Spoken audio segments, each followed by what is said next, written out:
Bonjour bana Congo, tolobi mbote epa ya bino nyonso bana mboka Congo.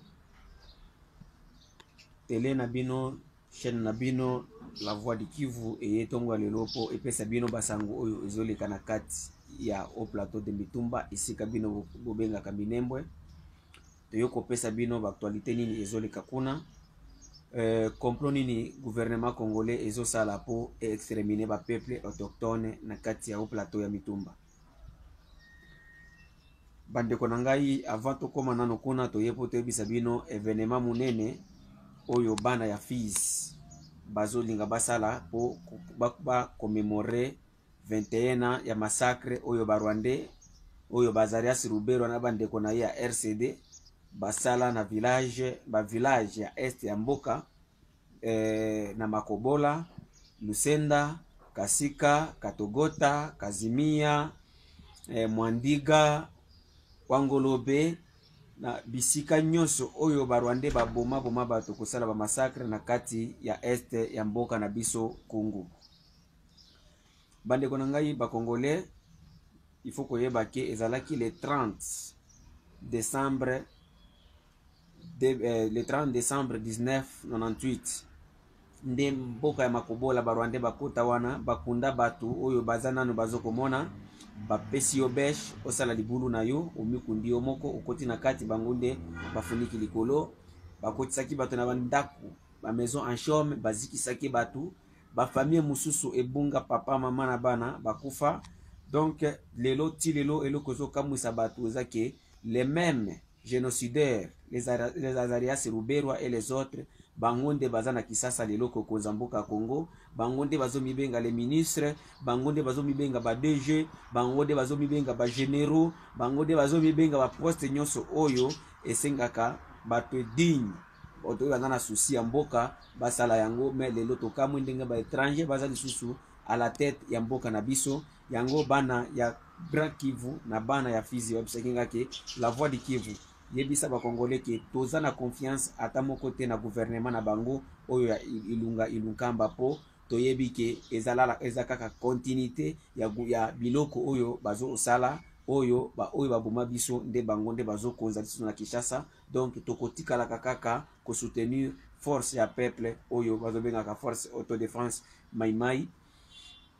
Et puis bango bato elobi nini bato elobi ke jamais tokoki ko soutenir le gouvernement congolais te po toyebi ke Congo eza na armée te, Congo eza na armée moko eza infiltré, eza armée ba étranger, eza armée oyo ba étranger bazo konza yango. Tosengi ba Congolais nyonso boya en aide po to sala commémoration yango wana ekozala na décembre du 29 au 30 décembre à Makobola. Ceux qui olingi ozwa information okoki ko contacter chaîne na biso oyo ya La Voix du Kivu. Okoki ko contacter biso numéro na biso eza plus 27 61 1 00 13 56 nazongeli lisusu plus 27 61 1 0 0 lisusu 1 3 5 6. Sans perdre de temps toleki na kopesa bino actualité oyo ezoleka na kati ya au plateau de Mitumba bisika bino nyonso boyebi neti Minembwe. Il faut koyeba ke Minembwe eza kaka village, eza localité oyo Ruberwa azolinga asala ngo ekoma territoire na bango, ezala un état dans un état, ezala neti ndenge Lesotho eza na kati ya Afrique du Sud, ezala un état dans un état. Ba Congolais mususu balelo tomoni ke babungi oyo bando mibenga ba combattant lelo bakomi no fatinde makambo fatinde azawana bozala calme. D'abord il faut boyeba ke fati moko wana fati na bino toza na sango mususu tokopesa bino nini alobaki na Ruberwa na date ya le 13 na Kisasa toleki nano ba jeune na biso ba force patriotique Maïmaï bauti kozwa village ya Esombe ekomi deja na maboko na bango, village ya Awela, Monyi, Masha na Atenga. Ba jeune na biso azwaki ba village oyo. Il faut koyeba ki na Atenga awa eza bisika ba Rwandais na ba groupe mususu étranger ya oyo ti na Rwanda babanda osala ba formation militaire et puis place wana babanda ko sala formation babanda ko kozwa ba aide ko uta na Rwanda pe mutu muso banda kotondela bango ba aide azalaki monsieur oyo nini Buyoya, Pierre Buyoya, oyo Kanambe alias Joseph Kabila na gouvernement congolais oyo ya monsieur Ilunga Nkamba na Félix Tshisekedi yango nde ebanda kopesa bango soutien yango batango basoption ebimaki keno ba Rwandais balingi basala lisusu ba massacre na village na biso nde ba jeune na biso ba force autodéfense ba force du peuple oyo général Ebuela commandant d'opération na général commandant force monsieur Amour William Yakutumba Mzee balobaki te il faut tokende ava bango baya basala bamatama na biso lisusu na ndenge basala kama kobola na bisika nyonso. Il faut tout anticiper bango pour défendre notre peuple. Il faut boyeba que notre slogan est notre terre d'abord, notre terre d'abord, parce qu'il n'y a pas un peuple sans terre. Ce qui est au le peuple d'abord et que peuple oh ezana mabelete donc eza peuple te toyepe lobby bitumba tongo babandaki bakota kiti na village ya Ilondo village ya Ilondo et puis information mususu eza ke ba village nyonso eza aux alentours ya Minembwe yango nyonso eza déjà na kati ya maboko ya ba jeune na biso ni tete FARDC na MONUSCO lobi bolingaki boyoka sango mususu keno Minembwe eza na maboko ya bana mboka na bango eza na maboko ya bana mboka les forces maimai yango topesi lusaku na force na biso oyo les forces maimai oyo ezo défendre mabele na bango. Il faut kotika mabele na yote même na kati ya proverbe 22-28 elobi kotika mabele na yo te. Sango mususu eza boye bandeko na ngai oyo barwande batikali concentré kaka na kati ya centre ya Minembwe na kati ya centre ya Minembwe centre nde barwande batikali concentré ba mususu baza côté ya Abala na ba mususu baza côté ya Oposho donc au marché du samedi nde esika bazali boyebi bino nyonso ke ba place misatu oyo toti kotangela bino nde bisika ba FARDC baza concentré et puis nde bisika barwande bazo kimela donc force FARDC nde FARDC mai ezo bundana ngumino eza force ya barwande oyo tebisaka bino groupe armé milice ya Ruberwa nde patron na bango mais FARDC pe ezo yoko kotela bango isoki mutu akoteli munguna na yo donc yepe aza munguna. FARDC eza force loyaliste te eza armée ya biso ba peuple congolais te mais eza armée ya bapaya po eya diviser mboka na biso yango tosengi ba congolais nyonso bozala derrière nos forces maimai tala FARDC na bangumino les massacres donc ils sont en train de faire dans les hauts plateaux. Général Ebuela oyo commandant d'opération azakuna akangaki ba famille ya Banyarwanda akangaki ba famille na bango mais amona atikaki bango basi bana atikaki bango mais barwande bango bazosala eloko wana te yango eloko moko ezolakisa il faut eteya ba politiciens congolais oyo bazana Kinshasa ke ces gens les frères d'Azarias et Azarias lui-même aza mutu ya malamu te epa ya bandeko na bino ba congolais aza mupaya et puis ayepo a exterminer peuple congolais bino na Kinshasa kuna bozine te non c'est notre collègue il est ministre chez vous mais pas chez nous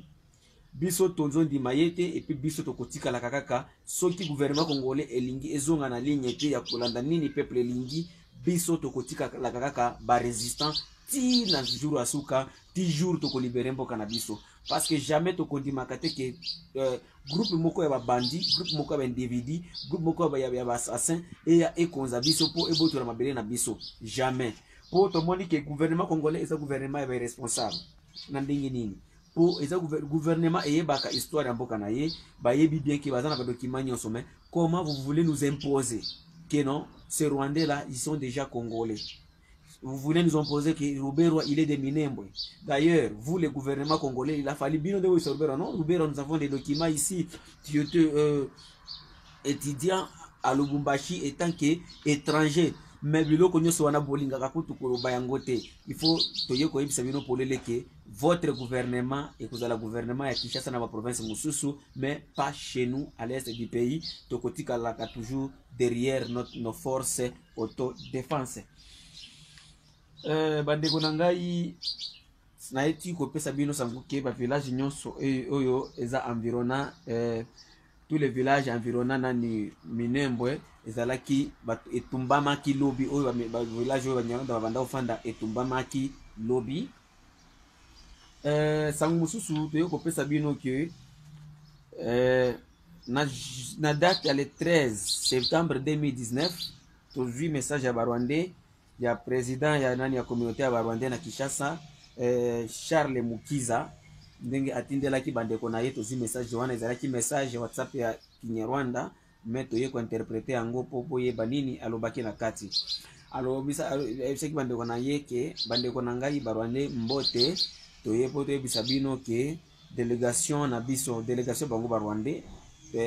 ezalaki conduit par Azarias Ruberwa, son excellence Azarias Ruberwa ekutanaki na président de la République Félix Tshisekedi et puis tobisa ki problème nyonso ezolekela biso kuna donc bango Barwandais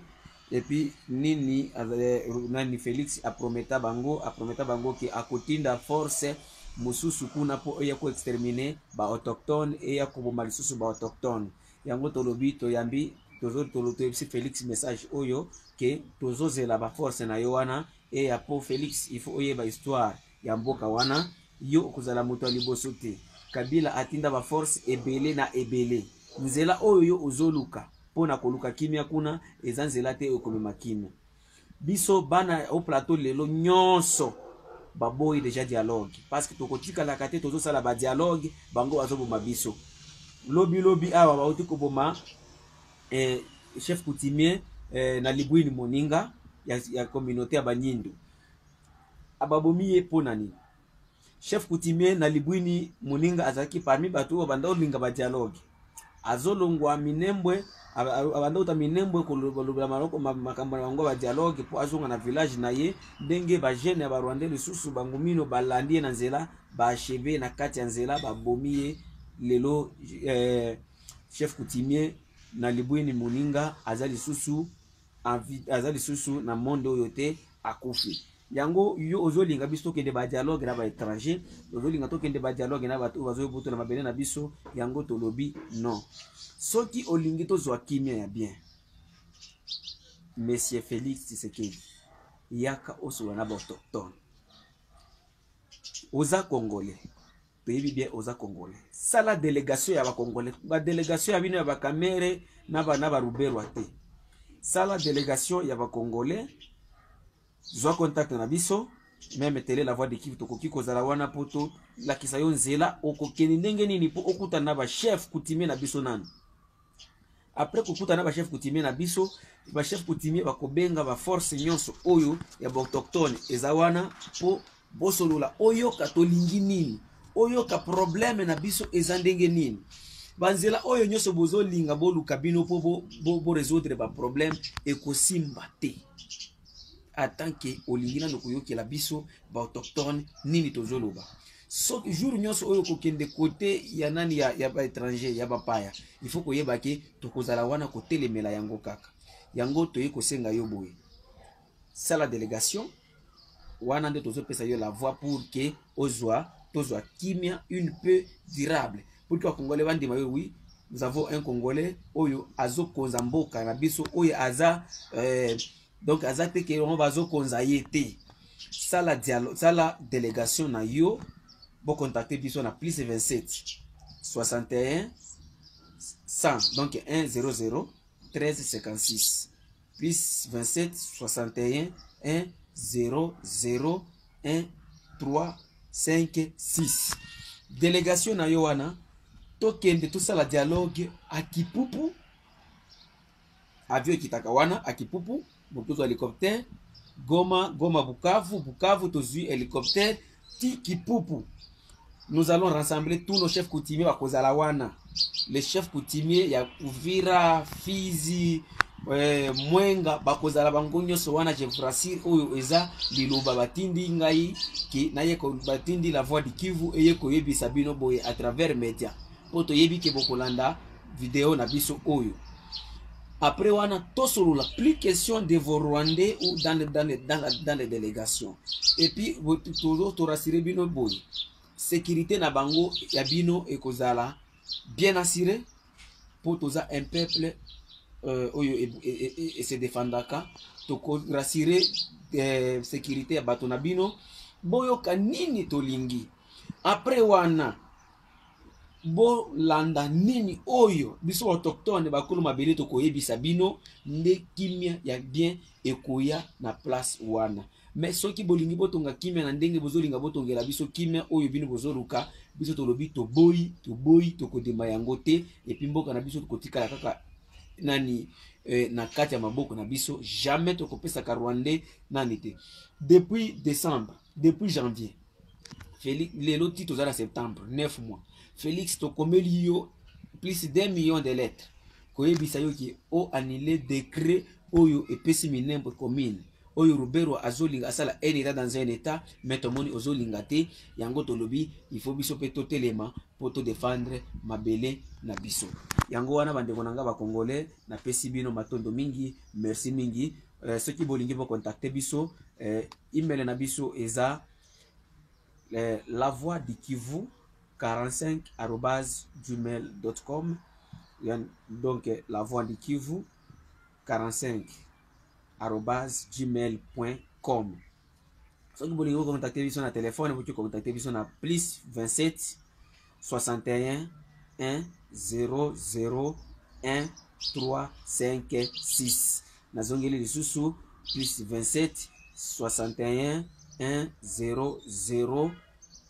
1 3 5 6. Merci mingi. Tokuta na lobi lisusu po topesa bino basango mosusu oyo ezoleka lelo. Merci.